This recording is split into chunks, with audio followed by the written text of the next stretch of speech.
መልካምነት ለራስ ነው የሚለውን አባባል በተለያየ ቦታ እያየነው እስካሁን እዚህ ደርሰናልና አሁን ላይ ዞር ብዬ ሳስበው ምን ያክል ጥልቅና ውስጥን የሚያረጋጋ እንደሆነ የተረዳሁት አሁን ቅርብ ጊዜ ነው።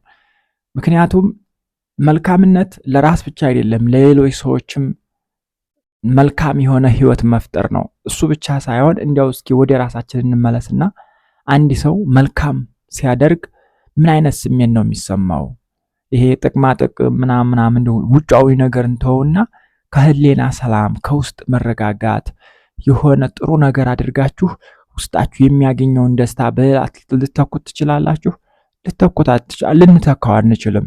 አውቃለሁ አንዳንድ ሰዎች በተለያየ ምክንያት መልካም መስራት ያን ያክል ጥቅም የለውም ብለው የሚናገሩ እንዳሉ አውቃለሁ። ነገር ግን አብዛኛው ማህበረሰብ ግን መልካም ነገር ሲያደርግ ደስታ ይሰማዋል፣ ውስጡ ሰላም ያገኛል። በጣም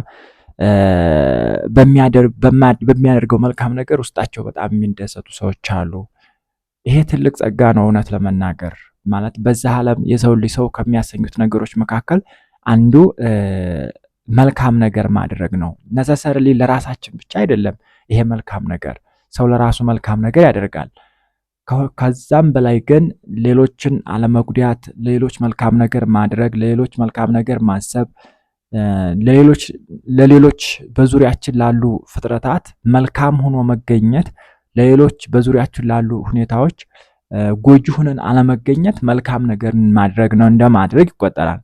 ስለዚህ በተለይ አሁን ባለንበት ዘመን በጣም ወጣት ልጅ የምንላቸው ሰዎች ቶሎ ቀድመው እየሞቱ ስናይ፣ በተለያየ ምክንያት የሰው ልጅ በአደጋ በምናምን ህይወቱ ድንገት ሲጠፋ ስናይ፣ መልካም ነገር ውስጣችን የሚሰራ ከሆነ እንዴት ውስጣችን የተረጋጋ ይሆናል? ምክንያቱም መጥፎ ነገር ሰርቶ ማን ነው የሚረጋጋ? የሚያሸብር ነገር ሰርቶ ውስጥን ሰላም የሚነሳ ነገር ክፉ ነገር አድርጎ ውስጡ የሚደሰት ማን ነው?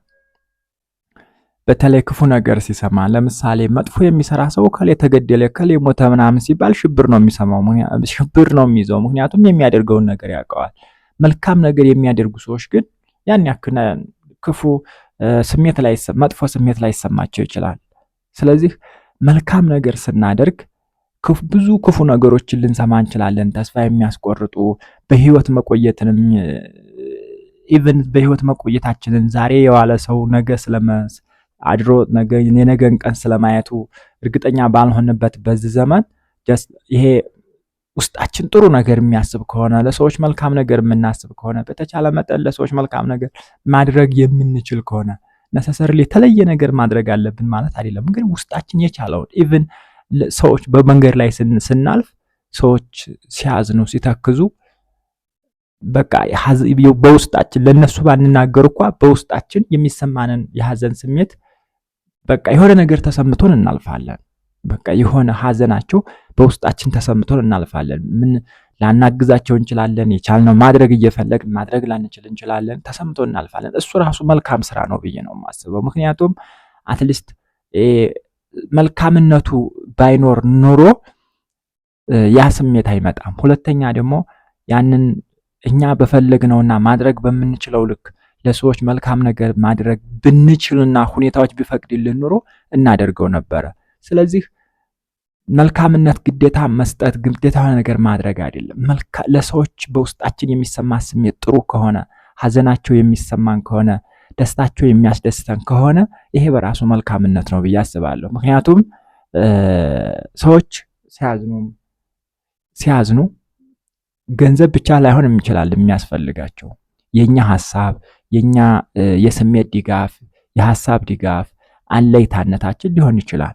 እነዚህ ደግሞ በገንዘብ የሚገለጹ ነገሮች አይደሉም። ስለዚህ ይህን ማድረግ የምንችለው ደግሞ መልካምነቱ ሲኖርና ስለ ሰዎች የሚሰማን ስሜት ጥሩ ሲሆን ነው። ስለዚህ መልካምነት እውነትም ማለት የቃሉ የሚገባውን ያክል እንደውም ክብር አላገኘም ብዬ አስባለሁ። ነሰሰርሊ ክብር ስራችሁ የሆነ እንደ ሰው ሳይሆን መልካምነት ትልቅ ጸጋ ነው እና አይ ቲንክ የሆነ አንዳንዴ እንደ ቃላቶችን በተለምዶ ዝም ብለው እየተደጋገሙ ይሄዱና የአራዳ ቃል ሆነው ይሄዳሉ። በቃ የሆነ ሰው ዝም ብሎ እንደ መዝናኛ ኦር ደግሞ ሰው ዝም ብሎ እንደ ቀልድ እንደ ማፌዣ እየተጠቀመባቸው ቁም ነገሩ ቀልዱ ነው ይቀራል። ቁም ነገሩ የሆነ እንደ አሉባል ምን ብዬ ልግለጸው? እንደ ምንድነው ቀልዱ ነው ዝም ብሎ የሆነ ትርጉም የማንሰጠው ቦታ የማንሰጠው አይነቱ ነው ይቀራልና ግን እነዚህ ቃላቶች በእኛ ህይወት ውስጥ በእኛ ማህበራዊ ህይወት ውስጥ በእኛ አእምሮ ውስጥ በእኛ የውስጣችን ሰላም እጅግ ትልቅ ቦታ ያላቸው ናቸውና መልካምነት ሲባል ነሰሰርሊ ይሄ ዝም ብሎ እንደዚህ ለሰዎች የምንሰጠውም ነገር የሆነ የምናበረክተው ማለት አይደለም። መልካምነት ሲባል በውስጣችን የሚመጣው ከውስጣችን የሚፈልቀው እውነተኛና ጥሩ አስተሳሰብ ጭምር ነው ለሰዎች የሚኖረን። አንዳንድ ሰው ገንዘብ በጣም እየሰጠ ውስጡን ምናልባትም መርዝ ሊሆን ይችላል፣ ወይም ደግሞ ክፉ የሚያስብ ሊሆን ይችላል።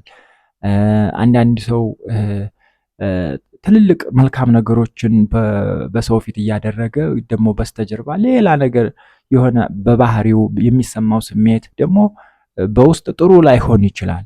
ስለዚህ መልካምነት ሲባል የሆነ ከምንሰጠው ቁሳቁስ ኦር ደግሞ ከምናሳየው ባህሪ ብቻ ሳይሆን ከአስተሳሰባችንና ከሚሰማን ስሜት የሚመጣው መልካምነት ደግሞ ከዛ በላይ ነው በጣም ትልቅ የሚሆነው። ስለዚህ መልካምነት ብለን እስኪ በደንብ አድርገን ውስጣችንን እስኪ እንፈትሽው። ምን አይነት ሰዎች ነን? ጓደኞቻችን መልካም ነገር ሲያገኙ፣ ቤተሰቦቻችን፣ በዙሪያችን ያሉ ሰዎች መልካም ነገር ሲያገኙ፣ ጥሩ ነገር ሲያገኙ ምን አይነት ስሜት ይሰማናል? እንዲሁም ደግሞ ኢቭን ስለ ሰዎች አጠቃላይ ሰዎች ሲከፋቸው፣ ሲሰማቸው፣ ሲያዝኑ እኛን ምን ይሰማናል? ክፉ ነገር ሲፈጠር ምን ይሰማናል? ያኔ ውስጣችን የእውነት ችግሩ የኔ ሊሆን ይችላል ብለን የምናስብ ከሆነ በትክክልም መልካም ሐሳቢዎች ነን ማለት ነው።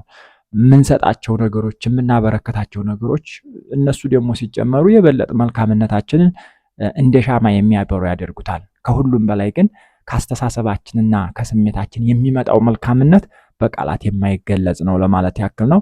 ስላዳመጣችሁኝ አመሰግናለሁ። ሐሳብ አስተያየት ካላችሁ እስኪ በኮመንት አድርሱኝ። ላይክ፣ ሰብስክራይብ፣ ሼር ብታደርጉ የበለጠ ያስደስታል። መልካም ቀን።